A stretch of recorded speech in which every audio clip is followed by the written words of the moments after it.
அதிமுக கட்சி பெரிய கட்சி, ஜெயலலிதா அம்மையார் மோடியா லேடியான்னு பேசின கட்சி. அந்த அம்மாவுடைய கட்சியை 40 சீட்டை போய் பிஜேபிக்கு தாமரை சின்னைக்கு தாரை வார்த்து கட்சியை தாரை வார்த்து கொடுத்திருக்காரு எடப்பாடியாரு. இவர் எப்படி நல்ல ஆட்சி நம்மளுக்கு கொடுப்பாரு? தேர்தலுக்கு முன்பாக, வெற்றி பெறுவதற்கு முன்பாகவே அடிபணிந்து நிற்கக்கூடிய எடப்பாடியை எப்படி நாம் முதலமைச்சராக மாற்ற முடியும்? அதிமுக யோசிக்கணும். அதிமுக யோசிக்கணும். முதல்ல அதிமுக நாசம் பண்ண இருக்காரு. அதிமுகவை 3ஆக 4ஆக உடைத்தது யார்? 4 கட்சியாக, அதிமுகவை 4 அணியாக. சசிகலா அம்மையார் அணி, ஓபிஎஸ் அணி, இபிஎஸ் அணி, இன்னொரு என்ன அணி இருக்குது? தினகரன் அணி. நீ எத்தனை அணி இருக்கு நம்மளுக்கு தெரியல. இத்தனை அணியாக அந்த கட்சியை உடைத்தது யார்? பிஜேபி. உங்க கட்சியை நாசம் பண்ண ஒரு கட்சியோட கூட்டணி வச்சிருக்கீங்களே சார், எப்படின்னு நம்ம கேட்கணுமா வேண்டாமா?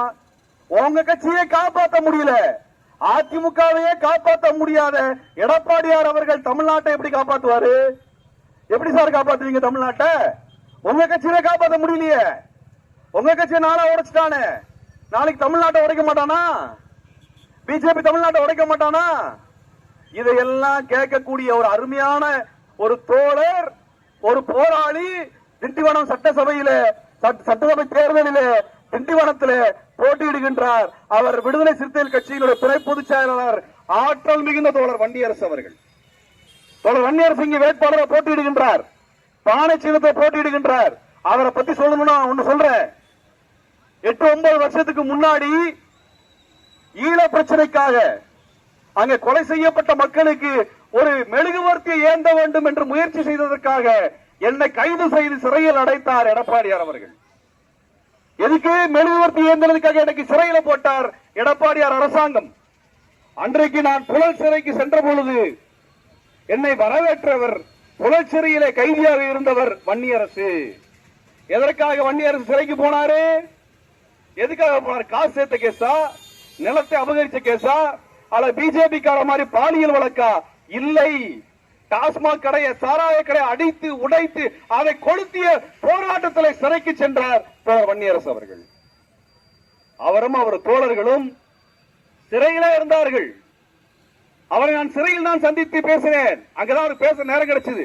அதுக்கு முன்னாடி பல போராட்டங்கள் நாங்கள் பார்த்திருக்கிறோம். ஆனால் சந்திப்பதற்கு, பேசுவதற்கு நேரம் கிடைத்த இடம் புழல் சிறை. புழல் சிறைக்கு எதற்காக நாம் சென்றோம் என்றால் மக்கள் போராட்டத்திற்காக சென்றோம், மக்களுக்காக சென்றோம், தமிழனுக்காக சென்றோம், தமிழின நலனுக்காக சென்றோம். அப்படிப்பட்ட ஒரு போராளி வன்னியரசு அவர்கள் இங்கே வேட்பாளராக களம் காண்கின்றார், பானை சின்னத்தில் களம் காண்கின்றார், போல திருமாவளவனுடைய தளபதியாக இங்கே களம் காண்கின்றார். அவர் வெற்றி பெற வேண்டும், அவர் வெற்றி பெற வேண்டும். என்ன காரணம்னா தமிழ்நாட்டினுடைய, தமிழனுடைய உரிமையை குறித்து, திண்டிவனத்தினுடைய மக்களினுடைய தேவை குறித்து துணிச்சலாக சட்டசபையில் பேசக்கூடிய ஒரு வேட்பாளர் இருப்பார் என்றால் அது வன்னியரசு அவர்களாகத்தான் இருக்க முடியும். அதனாலதான் சொல்றேன், நான் போராட்ட களத்தில் பார்த்தவன், நான் மே 17 இயக்கத்தை சார்ந்தவன்.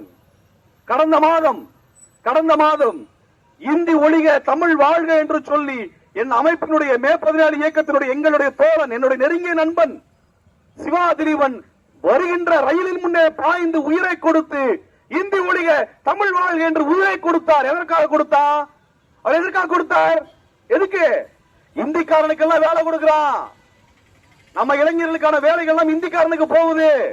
ரயில்வே நிலையத்தை பாருங்க, பேங்க பாருங்க, எல்லா இடத்துல இந்திக்காரனுக்கு தான் வேலை. அந்த வேலை நம்ம இளைஞர்களுக்கு வர வேண்டும். நம்ம இளைஞர் என்ன பண்றான்? சோத்து மூட்டை எடுத்து சுவிக்கி ஓட்டுறான், ஜொமேட்டோ ஓட்டுறான், அங்க வாடகைக்கு கார் ஓட்டிட்டு இருக்கிறான், கூலி வேலை பார்க்கிறான். நம்ம ஆளுக்கு வேலை கிடைக்கல, இந்திக்காரனுக்கு வேலை இருக்கிறது, இந்திக்காரனுக்கு வேலை கொடுக்கிறான். ரயில்வேல போய் பாருங்க, ரயில்வே போலீஸ்ல எவன் வேலை பார்க்கிறான்? திருச்செந்தூர் போங்க, 6 படை வீடு, முருகனுடைய இல்லம், முருகனை கொண்டாடுறேன்னு சொல்றாங்க பிஜேபி கார. அங்க திருச்செந்தூர் ரயில்வே ஸ்டேஷன்ல யார் இருக்கா? இந்திக்கார இருக்கிறான். மதுரையில யார் இருக்கா? இந்திக்கார இருக்கிறான். பழனி ரயில்வே ஸ்டேஷன்ல யார் இருக்கா? இந்திக்கார இருக்கா. ராமேஸ்வரத்துல யார் இருக்கா? விழுப்புரத்துல யார் இருக்கா? சென்னையில யார் இருக்கா? இதெல்லாம் யாருடைய வேலை? மோடி சர்க்காரினுடைய வேலை. இப்படிப்பட்ட மோடி சர்க்காரை, பாரதிய ஜனதா கட்சி கூட்டணியை விரட்டுறது நம்ம பொறுப்பா இல்லையா? சொல்லுங்க பாப்போம், மனசை தொட்டு சொல்லுங்க. இப்படிப்பட்ட கட்சி நமக்கு தேவையா? இன்னைக்கு அவன் அதிமுக அடிச்சு புடிங்கி கொண்டாந்து தான் கூட்டணியில போட்டு மிரட்டலாம். எடப்பாடியை நரேந்திர மோடி மிரட்டலாம், அமித்ஷா மிரட்டலாம், தமிழ்நாட்டை மிரட்ட முடியாது, தமிழனை மிரட்ட முடியாது. நம்மளை மிரட்ட முடியுமா? மிரட்டி கூட்டி வச்சிட முடியுமா? முடியாது. நரேந்திர மோடி அவர்களுக்கு நாங்கள் சொல்கின்றோம், நீ எடப்பாடியை போல எல்லா தமிழனும் முற்று போடக்கூடிய தமிழன் அல்ல, மண்டியிடக்கூடிய தமிழன் அல்ல, மான தமிழன். அவன் ஒரு நாளும் பாரதிய ஜனதா கட்சிக்கு மண்டியிட மாட்டார்கள். ஒரு காலத்தில் தாமரை மலராது, அதிமுக கூட்டணி வெற்றி பெறாது. எழுதி வைத்துக் கொள்ளுங்கள். பாஜகவை எவனெல்லாம் எதிர்க்கலையோ அவனெல்லாம் தமிழின துரோகிகள் என்று எழுதி வையுங்கள், கல்வெட்டில் பொறித்து வையுங்கள். தமிழ்நாட்டுக்கு நல்லது பண்ண, தமிழ்நாட்டு கேடு பண்ணக்கூடிய ஒரு கட்சியை வேரோடும் வேரடி மண்ணோடும் புடுங்கி எறிய வேண்டிய பொறுப்பு ஒட்டுமொத்த தமிழகத்துக்கு இருக்கிறது. அது சட்டசபையில் நமக்கு ஒரு வாய்ப்பாக கிடைத்திருக்கிறது. சட்டசபை போராட்டம் என்பது தமிழனுக்கும் வட இந்தியனுக்கும் ஆரியனுக்கும் தமிழனுக்கும் நடக்கக்கூடிய போர், இந்திக்கும் தமிழுக்கும் நடக்கக்கூடிய போர், தமிழர்களை அழிக்கக்கூடிய வந்த ஆற்றலுக்கு எதிராக நாம் நடத்துகின்ற ஒரு மாபெரும் போராட்டம். இந்த போராட்டத்திலே ஒரு தளபதியாக தோழர் வன்னியரசை நீங்கள் தேர்ந்தெடுத்து அனுப்ப வேண்டும். பானை சின்னத்தில் பெருந்தொழிலாக நீங்கள் வாக்களிக்க வேண்டும். உங்கள் குடும்பத்தாரையும் உங்கள் நண்பர்களையும் உடன் படிக்கக்கூடிய உடன் வேலை செய்யக்கூடிய உறவினர்களையும் நண்பர்களையும் இந்த பானை சின்னத்திற்கு வாக்களித்து பெருவெற்றி பெற செய்ய வேண்டும் என்று நான் வேண்டி கேட்டுக் கொள்கின்றேன். தமிழ்நாட்டை காக்க வேண்டும் என்றால் பாஜக கூட்டணி வரட்டி அடிக்கப்பட வேண்டும். அதிமுகவை மிரட்டி இங்க கூட்டணி இழுத்து வருகின்ற பாஜக நாளைக்கு தமிழ்நாட்டை நான்காக உடைக்கிறது, தமிழ் மொழியை நசுக்குகிறது. தமிழ் மொழி இல்ல. எல்லா இடத்துலயும் மொபைல் போன் எடுங்க, என்ன செய்தி வருகிறது? விசிட்டோன்னு வருதுன்னு சொன்னானா இந்தியில பேசுறானே. இந்தி எதுக்கு தமிழ்நாட்டுல? எதுக்கு இந்தி தமிழ்நாட்டுல? எங்க தமிழன் நாம வைக்கக்கூடிய இடங்களில் எல்லாம் இந்தியை ஆக்கிரமித்திருக்கான். எதுக்கு? வெறும் இந்தி போராட்டம் சாதாரண போராட்டம் இல்லைங்க. இன்னைக்கு வாழ்வாதார போராட்டம், வாழ்வாதார போராட்டம். நான் கோயம்புத்தூர்கார, 30 வருஷத்துக்கு முன்னாடி கோயம்புத்தூர் ரொம்ப நல்லா இருந்தது. என்னைக்கு பிஜேபி காரன் வளர்ந்தானோ அன்னைக்கு தமிழனை எல்லாம் இவன் முஸ்லீமு, இவன் கிறிஸ்தனு, இவன் இந்துன்னு சொல்லி பிரிச்சான். இது முஸ்லீம் கடை, இது இந்து கடை, இது கிறிஸ்துவ கடை அடையாளம் காட்டி கலவரத்தை மூட்டினா, சண்டையை மூட்டினா. தமிழர்களுக்குள்ளாக சண்டையை மூட்டிட்டு இவர்கள் எல்லாம் அடித்துக் கொள்ளக்கூடிய ஒரு கலவரத்தை உருவாக்கி எல்லா கடைகளும் நாசம் செஞ்சதுக்கு பின்னாடி இன்னைக்கு கோயம்புத்தூர்ல போய் பாருங்க, எல்லா கடையும் இந்துக்கள் கடை, முஸ்லீம்கள் கடை, கிறிஸ்தவர்கள் கடை, 3 கடையும் மார்வாடி கடையா மாறி இருக்குது. மார்வாடி கடையா மாறி இருக்குது. அவன் என்ன சொல்றான்? மார்வாடி குஜராத்திக்காரன் இந்து, இவனு இந்து, எல்லாரும் ஒன்னா இருங்கன்றான். ஆனா நம்மோடு இருக்கக்கூடிய தொப்புள் கொடி உறவான முஸ்லீம் வேணாங்கிறான். நம்மோட போராட்டத்தில் இருக்கக்கூடிய இஸ்லாமியனும் கிறிஸ்தவனும் வேண்டாங்கிறான். நாமெல்லாம் எதிரியா அடிச்சுக்கணுங்கிறான். ஆனா குஜராத்திக்கார தொழில் பண்ணணுங்கிறான். உண்மையா இல்லையா? உங்க ஊர்ல எத்தனை மார்வாடி கடை வந்திருக்குது பாருங்க. இந்த மார்வாடிக்காரால பிஜேபி ஆதரிக்கலாம் இல்லையா பாருங்க. நடக்குதா இல்லையா பாருங்க. ஏன் இவனுக்கு மட்டும் தனி பாசம்? 2 பேரும் ஒரே மாநிலத்துக்கார, அதான் பாசம், அதான் பாசம். தமிழனுக்கு பாசம் இருக்குதா? இவன் முஸ்லீமா, இவன் கிறிஸ்துவனா, நமக்குள்ள பிளவு கொண்டு வர்றானே.